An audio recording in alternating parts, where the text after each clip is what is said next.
You are now listening to the Egos and Opinions podcast with Weav Ivey. Living so trill, yeah. Living like so trill. Bass time here. We do this for the Slayer. What did you expect? Ladies and gentlemen, you're now listening to the Egos and Opinions podcast. It is your host, John Weav, here with my lovely co-host, Ivy. We have a special guest with us over the Zoom call. Paul Wall, how you doing, man? What's up, baby? Doing great, man. Lovely. I'm healthy. Hey, what else can I complain about right now? You know, there's a lot to complain about, but you know, I was gonna say Bill O'Brien, Corona. yeah. So how are you doing in the state of this pandemic right now? Like I say, man, I'm healthy, so I'm just counting my blessings here. You know what I'm saying? I'm just grateful for the things I do have. You know, I've definitely been hit financially, all like everyone else. You know what I'm saying? But thankfully, I'm all right. I'm healthy. My family's healthy. That's the most important thing. Anything else we can bounce back from. You know, we just we're a resilient city. You know what I'm saying? So we kind of used to taking shots and bouncing back. So we got that bounce back in us. You know what I'm saying? So I'm ready for that.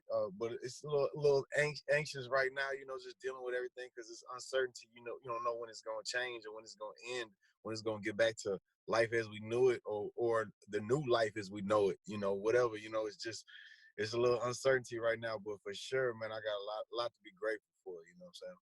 So how do you feel the city is handling everything? Are you excited about the opening up? Or are you a bit hesitant? What are your thoughts there? I don't know. You know, I guess I'm gonna have to look back at it when it's all over to really kind of gauge. Cause how I feel now, I don't know if that's how I'm gonna feel later. You know, it's a mixture of feelings. You know what I'm saying? And you know, depending on what you listen to, is you know, your perspective. You know, I look at various news outlets just to get perspective sometimes, because you know, you see some people who are just completely sure that this is the end of the world. Then there's other people that are completely 100% sure that this is a hoax. Then you got people that are like, oh, it's a combination. Then they got this government man-made. You know, there's a lot of different variations of that. And you know, at the end of the day, it's just that, you know, I don't know what to think, because I think maybe a little bit of all of the above. I just know that no matter what it is, I know I don't want it. I don't want my family to have it. I don't want my loved ones to have it. I don't want anyone to have it. So, you know what I'm saying? With that being said, it's like, man, I know we need that paper right now. Everybody need to get back to work. Everybody got bills. I got bills too. I'm trying to get back to work too. You know what I'm saying? We had like, man, I missed a lot of money through this, just through things. But you know, that's how it goes though. So you know what I'm saying? I'm like, I don't know. Okay. So we have been joined by KeKe as well. Ladies and gentlemen, we have two Houston legends, two rap legends, sitting here talking with individuals with combined 50 hip-hop albums, 5 movies, Grammy nominations, and the support of the 4th largest city in the United States of America. Paul Wall and Lil KeKe, how are you two gentlemen doing? What it do? Doing great. There we go. Lil KeKe, how you doing today? Hey, man, y'all know I ain't equipped for all this here, man. Hey, so let's get straight to it. You know, you two working together, it's nothing new here, right? You've given us, you know, some great joints over the years. How did So Trill come together? We were just working on the album. We didn't really do too many features, man. We did it for the culture. We was just like, whoever we get, let's invite somebody that, you know, kind of do what we're doing based on this album. So we decided to let Big Pokey and Slim do something. We didn't have a lot of features, and you know, I just felt like it would be a good song for the culture. Slim love calls like we do, and he from the culture. So we just put it together. It was actually probably the second to last song that we did. Really? So talk us through the creation of the entire project. Slap Talk. Now we have a tentative month of June. Do we have an exact release date? Yeah, June 6th. We're dropping it on June 6th. June 6th. So how did the project come together? What was the inspiration behind Slap Talk? how are we blessed with this great piece of work that we'll be receiving in a couple months? I'll just say a little bit, man. You know, we've always worked together. We've done so much music together, and we friends and family outside of that. And we was talking about doing a joint album for years, and we were just like, let's do something that's gonna, you know, that we both can get the best out of, get the culture out of. So it just came together because, man, Paul, he's entwined deep into that culture. I am too. A lot of people feel like, you know, man, I'm one of his favorite rappers. He's one of my favorite artists. So we just combined it, man. We always done shows together, have work ethic. We got almost the same management, different stuff like that. So it was a no-brainer. Paul, did you have something you want to add on to that? Yeah, you know, there's some, you know, we got a lot of collaborations when it comes to songs anyway. So just doing a whole project is something I for sure been looking forward to for a long time. You know what I'm saying? It's something we just finally was like, hey, let's go ahead and let's do it. You know what I'm saying? So we kind of did it. We've been working on it for a while. We've been interchanging songs in and out here and there. You know what I'm saying? And we finally just said we picked the ones we liked the most, and we said, let's go and drop it. We're gonna drop it, man. So we're real excited about this. So let me ask you, in today's climate, because you know, Lil KeKe, you're one of the OGs. You know, you've been doing this for a very long time. You know, I think you predate back to the early 90s, right? So how has social media and streaming impacted how you create a project today versus back then?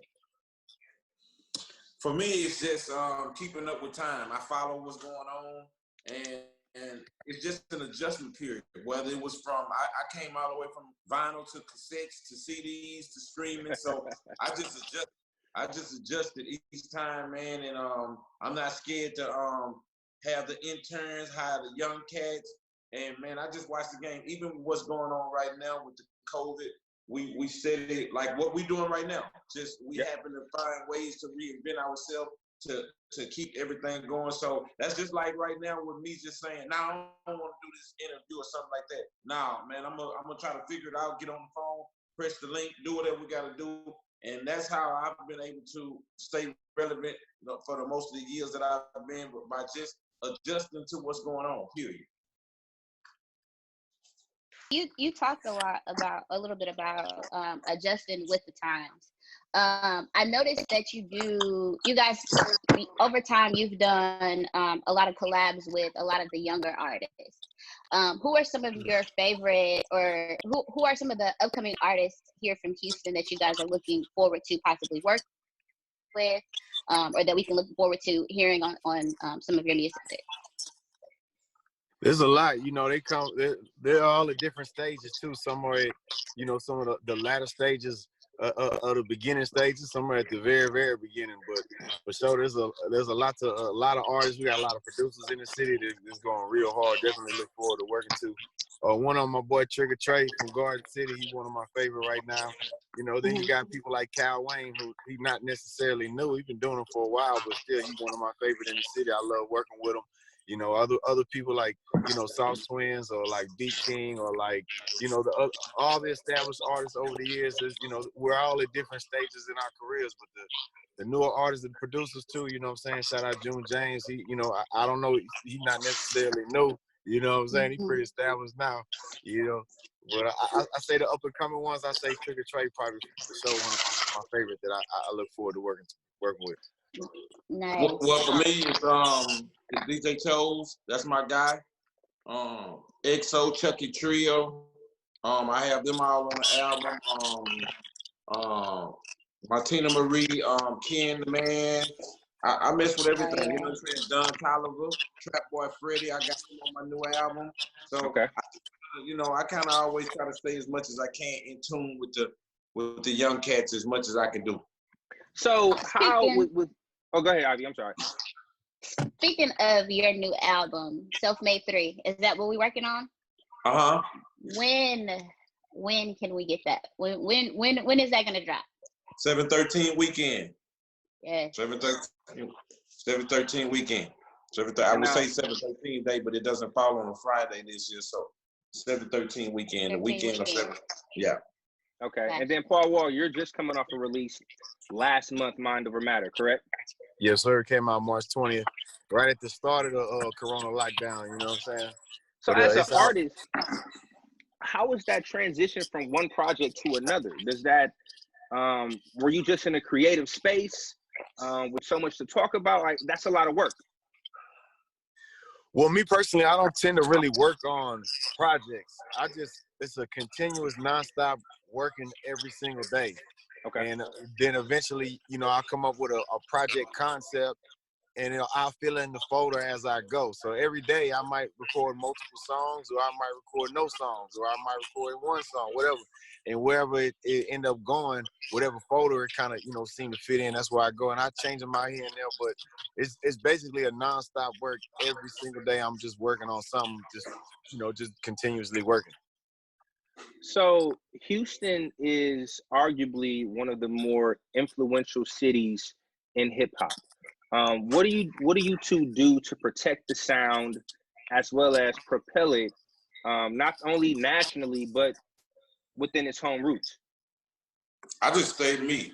I just stayed within doing what I do, and like I say, like a lot of young artists, when they come to get me, a lot of them sometimes they want to try to switch over to doing what I do, and I just try to let them to just do them. You know what I'm saying? I'm gonna do me and just try to keep it, and keep it genuine as I can. So, it's hard. If you're not making any money off of it or living off of it, it's kind of hard for you to stick to the roots. I've been blessed to be able to survive and do what I need to do, doing it my way. So I just try to keep the culture up going that way because I'm able to. Okay. So I would also like to commend you two on the work that you're doing within the community. Paul Wall, recently you held a campaign to raise $1 million for the Houston Food Bank. Lil KeKe, you're helping your fans relieve stress with the self-relief CBD oils. Let's talk about those initiatives. And Paul Wall, we can start with you. What sparked the idea to Now go ahead, hold on. do the campaign itself, and how is that going today? It's going great. We're over 1 million. Now we're going for 2 million. And then once we hit that, maybe we'll take it on the road. We'll see. But shout out to the Houston Food Bank. Shout out to all the food banks all over the world. They help people every day. But especially in times of need, they're helping kids and families that, really need it. Every dollar donated provides 3 meals. So, you look at it like that, you donate $5, it's 15 meals. It's, you donate $10, it's 30 meals. It's a lot of meals. It start adding up quick. So even with 1 million, that's 3 million meals we even provided. Everyone that donated provided. It was a group effort for sure. But it always my boy Alex Bregman, it was his idea from the Astros. He came up with the idea, said, "Hey man, let's help these kids, let's help these families eat, let's raise some money." And I teamed up with him, and as well as others, KeKe teamed up with us too. It was a city effort for sure. You know what I'm saying? So it's what it's all about. Is just helping others in need when they need it. When you can help and other people need it, then you help. You know what I'm saying? Because I for sure been on the receiving end of that as well. Nice. Well, Lil KeKe. Well, for me, I just wanted to. I'm always trying to make different moves for my platform, do different things. So people have been approaching me about the cannabis, the CBD platform, and I just kind of stayed, put for a little bit. Then I found someone that I could kind of, get entwined with it and make some different moves. So we came up with one called Separately, represent what I do, self-made 3 is all entwined with that. And it's for wellness, anxiety, stress. Basically, I dropped it on 420 this year. I got the hemp, I got the oil, and I got the rub. So I'm just trying to tap into each thing that I can tap into, further my platform, but at the same time, make it positive as I can. Nice. So you guys have, in my opinion, some of the most brilliant minds in hip hop. You guys have taken your music mainstream, it, and have built businesses, outside of just the music. So for Paul Wall, can you talk to us and tell us a little bit about, how you took grills and the jewelry and kind of just made it into really like your own little enterprise? Well, it kind of go hand in hand with who I am as a brand. every artist don't necessarily try to build themselves up as a brand. Some artists are just that. They're just artists. Some singers, just singers. They don't write songs. They don't perform. They just sing. Some people, you know, only write songs. They don't perform or record the songs. You know, they're songwriters. So, you know, me being a branded, you know, artist who kind of do all of the above, I try to find ways to make money other than just the music. Because if it's only music, then that's going to be the path. That's the direction I take when it comes to creating the music. It's going to be, oh, well, which path is going to make me the most money? Well, that's not my goal. My goal is to make the best art, or at least the kind of art the best kind of art that I want to make. So, you know, when I build my brand up, that allowed me to be able to promote these other brands or products that we're doing, or stores or services, you know, and then it goes hand in hand, because when I'm able to make money and hire and provide jobs for other people, and the money I make from that allow me to make the art I want to make, not just financially driven art. So I have a question, Paul Wall. What turned on that switch for you to say, you know what, it's bigger than rap. I need to have additional streams of income. For a lot of us creators coming up and doing one thing, what was your experience to say, you know what, let me work on this as well?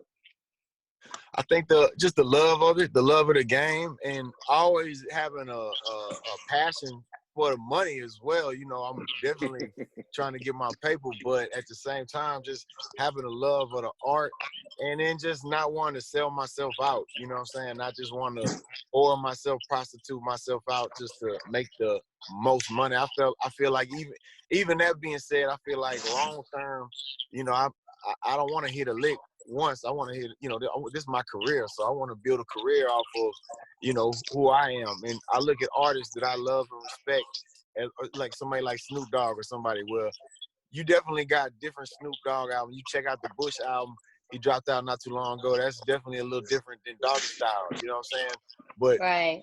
But for the most part, all his albums he dropped, you know, he got that same brand, that same vibe, that same style. You know, you might get a Snoop Lion here or there, you know, where it's a little bit different, because he got a lot of diversity within his style. So I just, you know, but you see that consistency of who he is, you know, that smoking street music, and that's just the type of music I want to make. I want to be consistent with the style, the kind of music I want to make, and I feel like as long as I do that and I don't change up, that's what's going, you know, I'm gonna be. You gotta adapt for sure. You gotta adapt, but when it comes down to the core roots of who you are and the kind of music you're making, and you know, and at the same time, I follow the footsteps of the people that inspired me. Lil KeKe, he always remained true to who he was.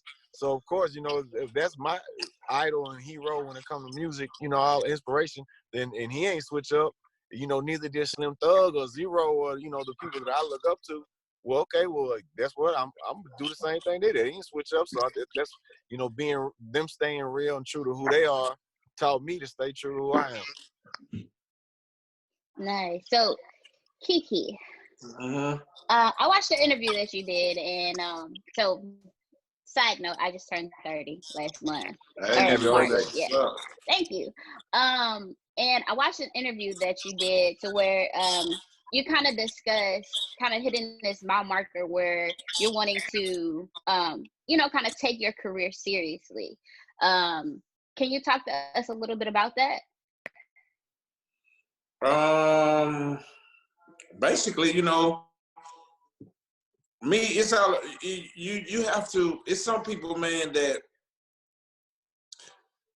they only see one side of the game. I'm a person that it's like this here. I'm not gonna pass up $1 million waiting to get 5. You get what I'm saying? So my whole thing is I just learned how to understand what's everybody that's in the game. I tell young rappers all the time, man, everybody ain't gonna be Drake. You know what I'm saying? Right. Everybody's gonna be Lil KeKe. You know what I'm saying? But my whole thing is you got to find your niche, and then sometimes, man, you know, I tell people that all the time. It's so many rappers, not enough bosses, not enough engineers, not enough producers. Everybody just want to do this because of the chains and the fames and go. So my whole thing is, when it comes to independent music or having a major deal, it's just all about what fits your work ethic and what fits you. Like I tell somebody, man, you don't have no kids or you out of school. I don't see why you don't want no deal. You know, you should try to probably be Right. gone 6 days a week for 6 months. You know what I'm saying? But in a person like me, I like to do what I like to do. I dictate and control how I want to do it. You know what I'm saying? When I want to do it, Right. how I want to drop it. I live well. You know what I'm saying? Like, I tell you this. If I have to make $2 million to be gone every day, 7 days a week, stressed out, gone, can't see my family, can't do what I want to do, but I can make $1.2 million doing what I want to do, $1.3 million, I may waive that other $600,000 or $700,000 for peace in Yeah. mind. Now I wouldn't waive that $2 million if it was a difference of $100,000, but if it's a difference between $2 million and $1.5 million, and I can do what I want to do, and have just as much peace, then I'm gonna choose the $1.5 million because I'm able to relax. Now, if I was a young buck, 21, 22, 23 years old, then I'm gonna take the $2 million and stay gone. So it's just all Right. about. Gotcha. So talk to us a little bit about your plans for SUC in the future.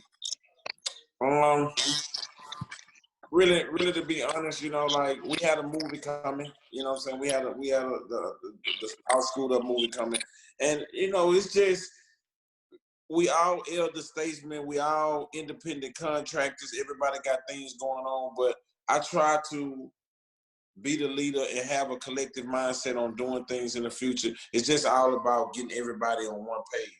And when you individual artists, when you artists are trying to get on one page, when you can't get everybody on one page, the first thing you do is refer back to doing whatever you do.